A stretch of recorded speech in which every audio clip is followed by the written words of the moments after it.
Back to the Canes and back to the current situation on the practice field for a second week. Somebody had noted in the live chat that Cam Harris has not been practicing. Cam Harris is not practicing today. He's in a red non-contact jersey. The journalists who are at practice have noted Donald Cheney Jr. also in a non-contact red jersey.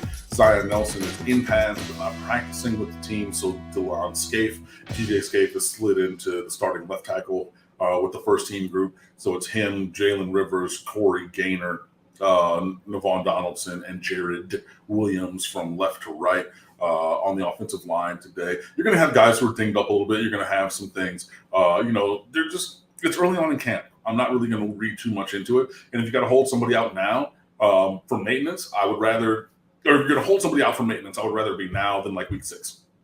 You know what I mean? And so, yeah, that's fine. Even guys who Malik Curtis was not at practice the other day. See, everybody was talking about it today. Everybody down there like, oh, Malik Curtis is back out here. Mark Pope was not at practice the other day. Oh, Mark Pope is back out here today. So, relax. It's early on and everything. I believe that obviously, we want to win. And I think that Manny Diaz knows that. I'm trying to be a little bit more pragmatic than reactionary to see if he could be on the hot seat or whatever this year. But he knows he wants to put up a big year, and he knows that this is the year that's lined up for him and the team to put up a big season, even with Alabama in, playing Alabama in the opener. I'm so very sorry. Excuse me. My group chat is going crazy. Shout out to Britney Spears, who won her legal battle today. Anyway, it's early on, and Manny Diaz wants to win, and I'm sure that he's going to do everything in his power to have the best team available. And also, he's somebody who will, and this is proven by demonstrated roster usage, as he's been here at Miami, he's somebody who will lean on the medical staff and use their evaluations of players and everything, and not be that Bud Kilmer from Friday Night Lights and having people, shot up with Demerol and rushing them out there when they have, all kinds of injuries and things like that. He's going to take care of his players. He wants his players to be healthy and to be successful. And, I think that when you have everybody like that, you're in the better situation to be successful as a team. So, there have been some guys who have missed some time.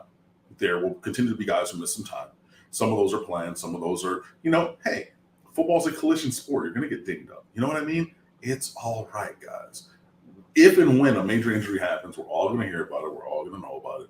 We'll all figure that stuff out. But just like somebody standing on the sideline in a red non-contact jersey one day this is the end of the first week of practice because we started on Friday. So Thursday, this is day 7. Okay, well, day 7, practice 5, I believe this is, and everything. It's all right, guys. Marathon, not a sprint. Is everything all right with Alan Hay Jr.? Do you know what they're referring to, Maurice, with his comment on the screen? I know that there was the video of the defensive tackles going through drills, and Alan Hay seems like his